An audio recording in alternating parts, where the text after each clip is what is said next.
MBBS যেটা আছে এটা কিন্তু ডিফারেন্ট ফ্রম আদার্স প্রফেশন। তোমরা এমন ভাবে পড়াশোনা করো বা তোমাদের মন মানসিকতা এমন ভাবে রাখো যাতে ভবিষ্যতে তোমরা আমাদের যে সমাজ হোক বা being a citizen of the country, তোমরা যাতে মানুষের সেবা করতে পারো, সেবার জন্য পড়াশোনা করবে। অনেকেই দেখা যায় ডাক্তারের চেম্বার থেকে বের হয়ে দুঃখ প্রকাশ করে বা নার্সিং থেকে বের হওয়ার পর দুঃখ প্রকাশ করে, এটা কিন্তু যেন না হয়। ফেসবুক হোক, নিউজ পেপার অনেক দেখা যায়। তো মানব সেবাই ঈশ্বরের সেবা। President of today's program, Ms. Mumtaz Madam, respected principal of this one of the premier institute of learning, that is SS College, Mr. Ratan Das sir, respected the renowned educationist and motivational speaker, Mr. Saifullah Engineer sir, all the proud present of the guys, dear my beloved students, and all the stakeholders of Future Vision Association, Assalamu alaikum wa rahmatullahi wa barakatuh and namaskar. So firstly, I would like to thank Mr. Ratan Das sir. उन्होंने जो अपने speech में बोला regarding SS college, मैं इस college का विद्यार्थी नहीं हूँ, मैंने अलीगढ़ मुस्लिम यूनिवर्सिटी से पढ़ाई किया हूँ, लेकिन मेरे फादर इसी कॉलेज के प्रोडक्ट है।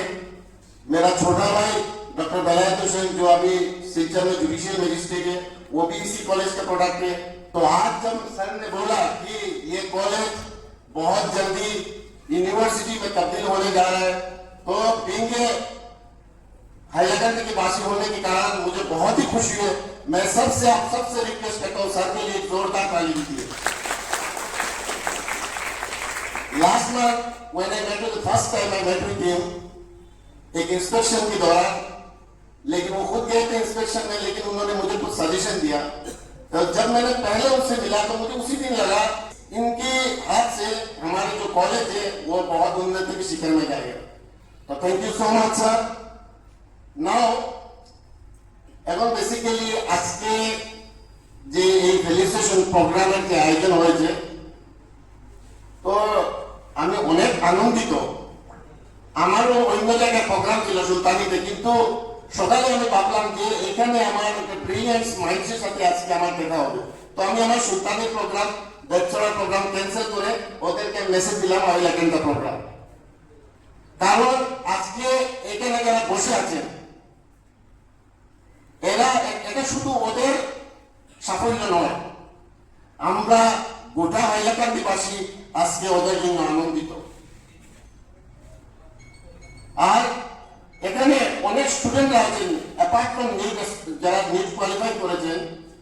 আমি ওদেরকে বলবো আজকে ওদের রেজিস্ট্রেশন প্রোগ্রামের মাধ্যমে তোমরা অনুপ্রেরণা নিয়ে এখান থেকে যাবে, যাতে আগামীতে যাতে তোমরা অ্যাচিভ করতে পারো। আজকে আমি দুই একজন নিট অ্যাসপারেন্ট, আমি নিট কোয়ালিফাই যারা করেছেন ওদের অভিভাবককে আমি দেখছি এখানে বসে আছেন।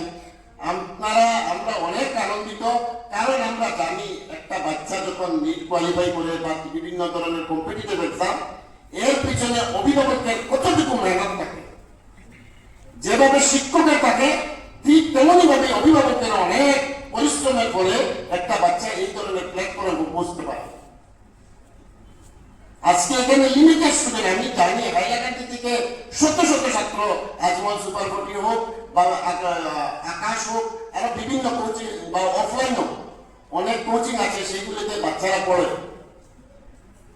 কিন্তু সাকসেস রেট এখনো কিন্তু অনেক কম। যে তুলনায় আজকের দিনে বাচ্চারা যাচ্ছে নিচের দিকে, কিন্তু এই তুলনায় এখনো সাকসেস রেট অনেক কম। তাই যারা এখানে বসে আছে নিট কোয়ালিফাই করে, ওদের জন্য আপনারা একবার জোরদার হাততালি দেন, কারণ অনেক পরিশ্রমের পর এখানে একটা ছেলে বসে আছে তামিদ একটু দাও, আমার পার্সোনাল, আমার ওর father alumni of Aligarh Muslim University, বা উনি ইউএসটিএম প্রফেসর ছিলেন। অগাস্ট মাসে উনি মারা গিয়েছেন। উনি জেএনইউ বাহার ভাই বলে ওনাকে সবাই ছিলেন। অগাস্ট মাসে বাবা মারা গিয়েছেন। তারপরে কিভাবে ওর মামা বা ওর বাকি আত্মীয়রা বসেছেন, কিভাবে সে ডেডিকেশন নিয়ে এইবারে নিতে এত ভালো রেজাল্ট করলো। আমরা অনেকেই এক্সকিউজ বানাই যে আমাদের অনেক ইস্যু আছে বা ফ্যামিলিগত ইস্যু আছে, কিন্তু আমি মনে করি যাদের ইচ্ছা আছে, সব ইচ্ছা থাকে, ইচ্ছা থাকলে পথ আপনি নিজে নিজে বের হয়ে যান। অনেক স্টুডেন্ট আছে অনেক বা বিভিন্ন ক্ষেত্রে যারা দেখা যায় অনেক সময় আমরা এক্সকিউজ মানে আমি এই কারণে পড়তে পারিনি সেই কারণে পড়তে পারিনি, কিন্তু আমি দেখছি যাদের ইচ্ছা থাকে অটোমেটিক্যালি ওরা কিন্তু অ্যাচিভ করতে পারে। তো বিশেষ করে আমি আপনাদেরকে বলবো এই যে সাফল্য এটা কিন্তু তোমাদের শেষ নয়, এটা একটা যাত্রা, সাফল্য একটা যাত্রা। কারণ আমি নিজে আলিগড় মুসলিম ইউনিভার্সিটিতে যখন ছিলাম, আমি হায়ার সেকেন্ডারি সেখানে সিনিয়র সেকেন্ডারি স্কুল বয়স থেকে করেছি। তো আমার সাথে মেডিকেলের স্টুডেন্টরা হস্টেলে আল্লামা ইকবাল বলে মেডিকেলের স্টুডেন্টও থাকতো আর কমার্স আর্টসের স্টুডেন্টও থাকতো, মানে science stream arts commerce stream. তো আমার অনেক বন্ধু ডাক্তার আছে, আমি ওদের পরিশ্রম দেখেছি, কিন্তু বর্তমানে ওদের স্ট্যাটাস দেখেছি। যারা ভালোভাবে পড়াশোনা করেছে ওরা ভালো ডাক্তার বনেছে, ভালো ভালো রেপুটেড মেডিকেল কলেজ আছে, রেপুটেড প্রাইভেট মেডিকেল কলেজে আছে। বিগত দিনে আমাকে একজন ফোন করলো যে আমার একজন রুম পার্টনার বর্তমানে দিল্লিতে আছে, মানে সার্জন। তো বললো যখন ওর সাথে দেখা করতে গেল, বললো আমাকে ফোন করে বলে अरे তোর তো रूम पार्टनर, तुम्हारा जो रूम पार्टनर था वो अभी यहाँ पे ये नी सर्जन है, तो मैं उसको दिखाने आया हूँ, एक बार फोन करके एक बार बात कर ले। তো এটা একটা প্রাউড মোমেন্ট। তোমরা যদি ভালো করে পড়াশোনা করো, ভালো ডাক্তার বলো, তাহলে তোমাদের দ্বারা হাজার হাজার লক্ষ লক্ষ মানুষের সেবা হবে। এই এমবিবিএস যেটা আছে এটা কিন্তু ডিফারেন্ট ফ্রম আদার্স প্রফেশন। তোমরা এমন ভাবে পড়াশোনা করো বা তোমাদের মন মানসিকতা এমন ভাবে রাখো যাতে ভবিষ্যতে তোমরা আমাদের যে সমাজ হোক বা being a citizen of the country, তোমরা যাতে মানুষের সেবা করতে পারো, সেবার জন্য পড়াশোনা করবে। অনেকেই দেখা যায় ডাক্তারের চেম্বার থেকে বের হয়ে দুঃখ প্রকাশ করে বা নার্সিং থেকে বের হওয়ার পর দুঃখ প্রকাশ করে, এটা কিন্তু যেন না হয়। ফেসবুক হোক, নিউজ পেপার অনেক দেখা যায়।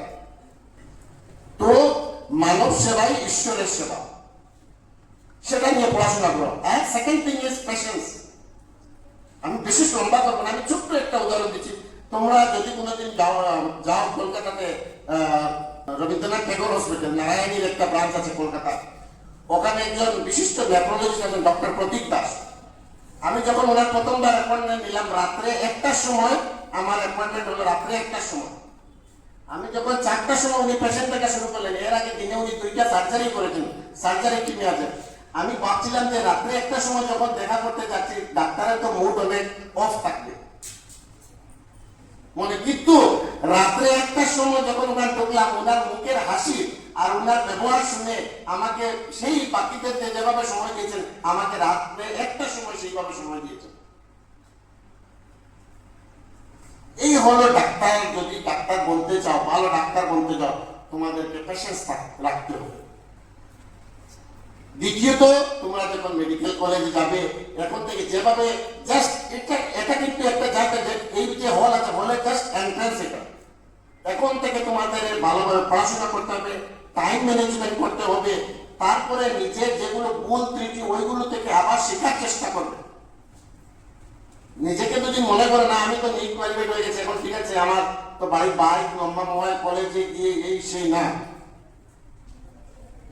हमारे अनेक बंधु बोले अरे मैं अपने बच्चों को एमबीबीएस नहीं कराऊंगा, बहुत मुश्किल है। যেসব বাচ্চারা মানে ভালো করে পড়াশোনা করে ওরা কিন্তু জানে এত মানে অনেক টাফ একটা প্রফেশন। আর পড়াশোনা কলেজ টাইমে অনেক ভালোভাবে যদি পড়াশোনা করতে পারো তাহলে কিন্তু ভালো ডাক্তার বনতে পারবে। আর আজকালকে যে কম্পিটিশনের যুগ, আমি স্টুডেন্টদেরকে বলি, যখন আমরা আলিগড়ে গিয়েছিলাম তখন কি মানে ক্লাস টুর জন্য 936,000 স্টুডেন্ট অ্যাপিয়ার করেছিল। আজকে থেকে আমি এইবার যখন শুনলাম 75,000 স্টুডেন্ট অ্যাপিয়ার করেছে, সিট কিন্তু 900 সিট।